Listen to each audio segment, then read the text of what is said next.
Hello, listeners. This is Pace coming in just to tell you that we are starting to, with this episode, insert audible content warnings. So, for all of our past episodes, we included content warnings in the show notes, which you can look at, but we received a request from one of our listeners to start including them in the episodes themselves, which I and Joe both absolutely agree with. And so, starting with this episode, we have content warnings in the episodes themselves. For our back catalog, we hope to add them in sometime in between season 1 and season 2. So for our back catalog, please look at our episode descriptions for content warnings for those. But going forward, hopefully you'll hear them all as part of the episode itself. So for this episode, our content warnings include nightmares, crucifixes, religious-based queerphobia, and toxic church leadership. Now back to your regular scheduled episode.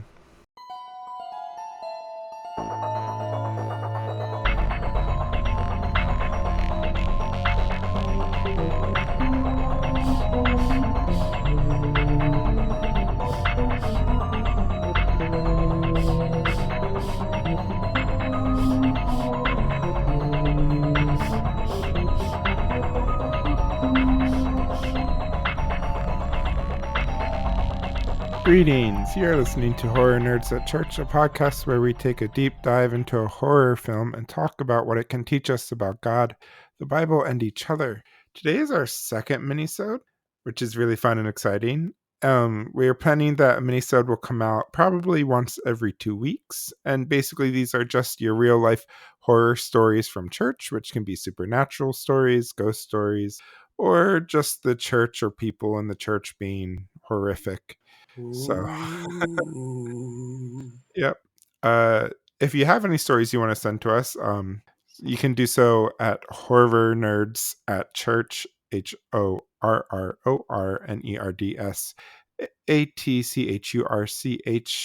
at gmail.com. So that time that I accidentally got myself entangled with an evangelical megachurch, does that count as a horror story? Quite possibly. Very likely. All right. So we have 2 stories today. I guess who wants to read the first one? Why don't you do the honors, Pace? Okay, so the first story was sent to us from JR in San Diego, which she sent us a story we read last time too. This one is called sorophobia, which if you're not familiar with that word, it's the fear of crucifixes.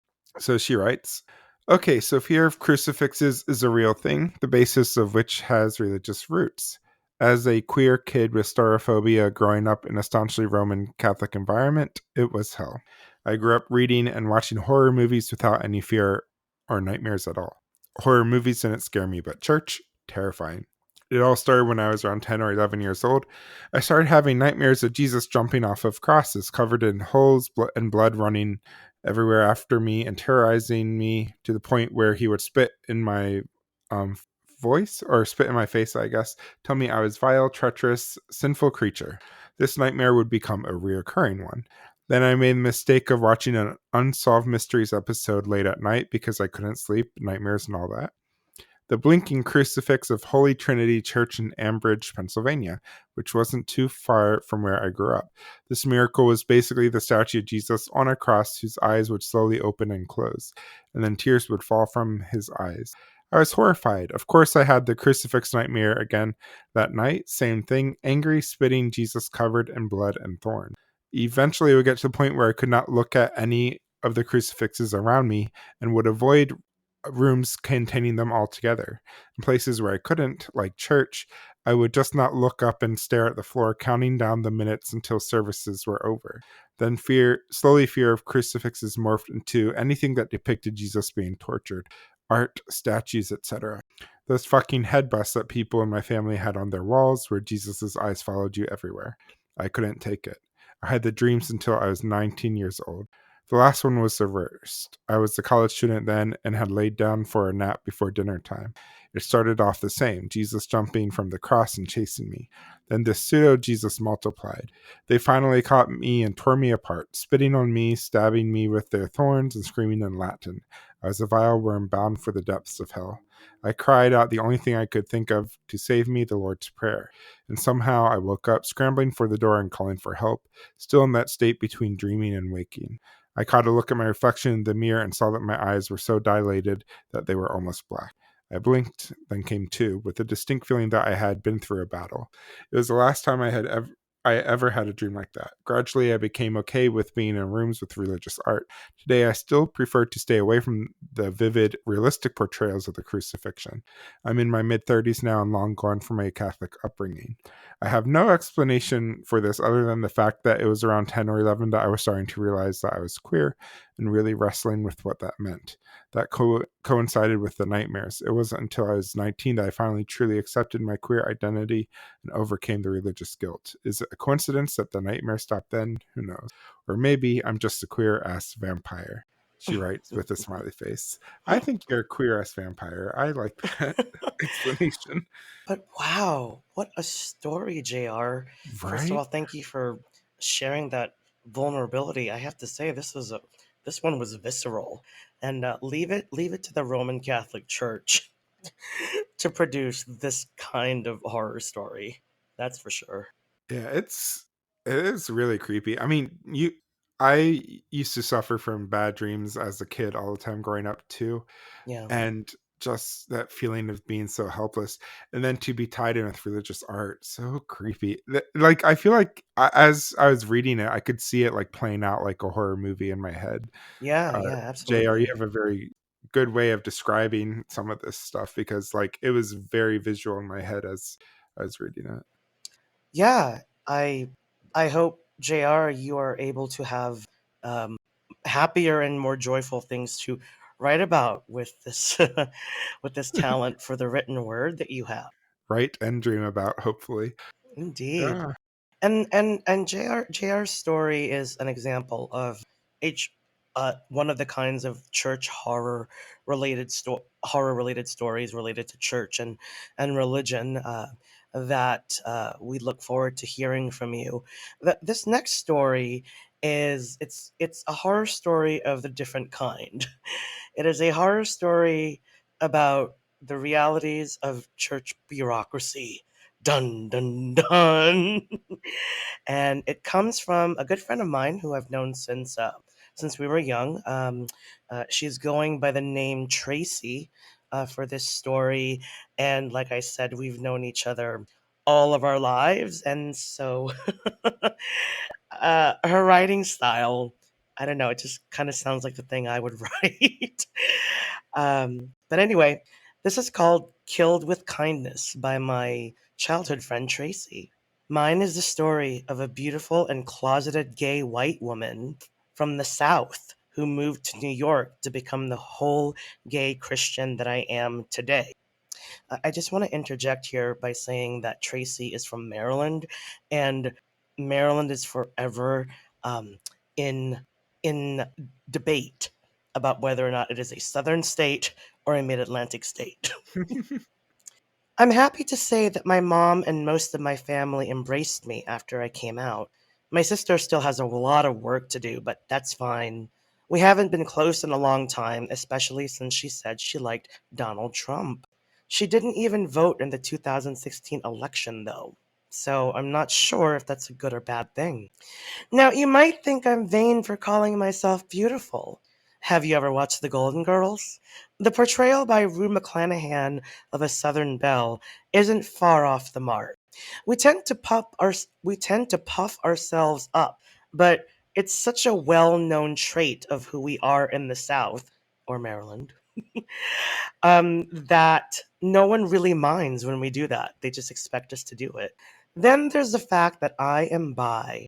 Bi plus being a bi queer plus Southern roots equals a lot of sass. But no matter how much sass you have or not, we're all still human. So it was very disappointing when a lot of my ideas at church were dismissed. I had settled down in Queens and started attending a nice little church in the PCUSA. The PCUSA is the most progressive wing of the Presbyterian denomination, or so I was led to believe. The thing is, I spent about a year going to this church and had a great time as a parishioner and a member of the community. We never had any separate small groups for queer folks because there were so many of us that sometimes we outnumbered the straight folks in some of the Bible studies and prayer groups. It really was the best year of my life. I had a good job, and I spent most of my free time at church, living into my faith as my whole queer self. We read the queer Bible commentary a lot, and we did a lot of service projects for teens who had been kicked out of their homes.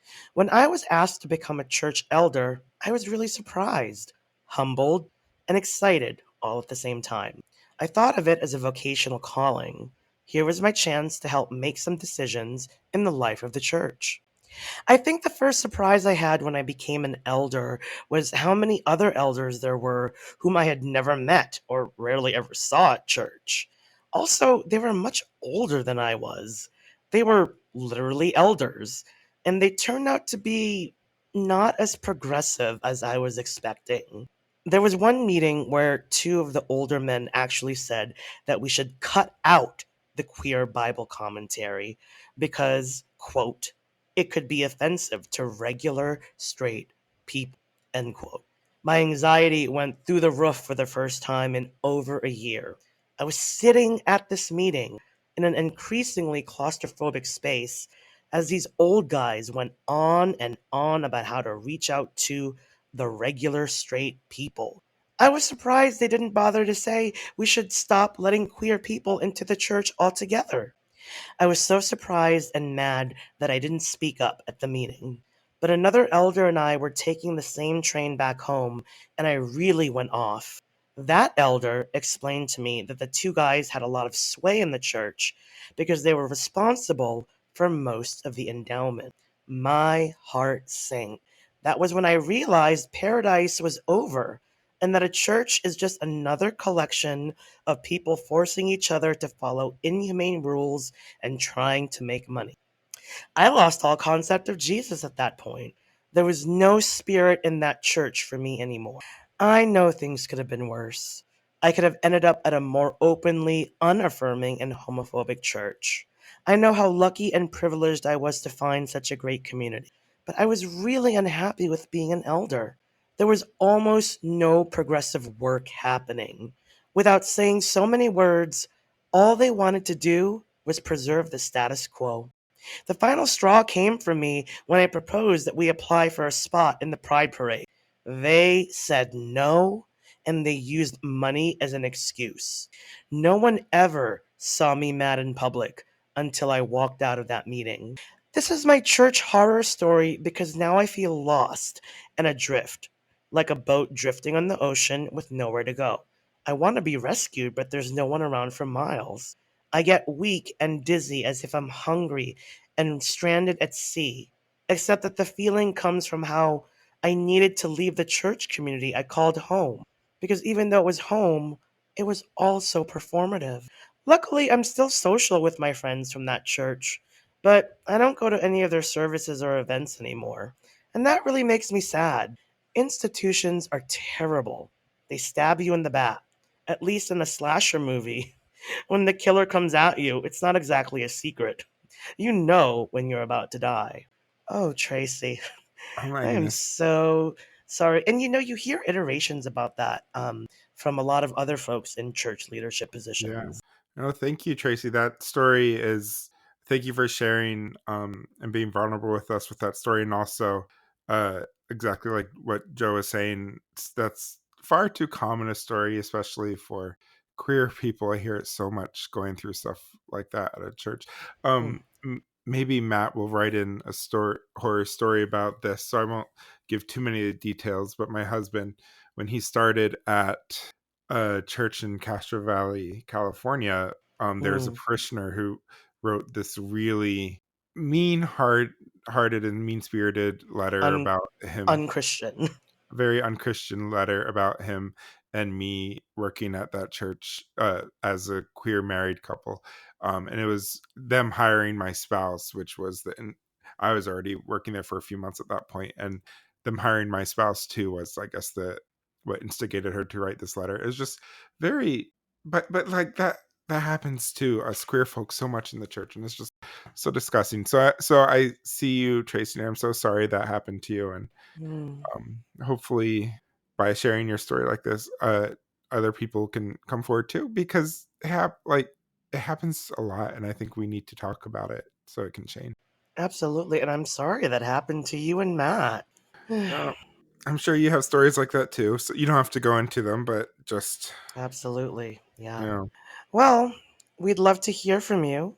So submit your own story to be read by us at horrornerdsatchurch@gmail.com.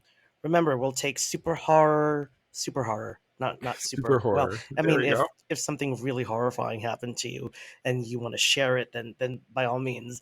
But we'll take supernatural, ghost stories, scary stories, people being bureaucrats, and that sort of thing. Until next time, y'all. Take care. Take care, bye.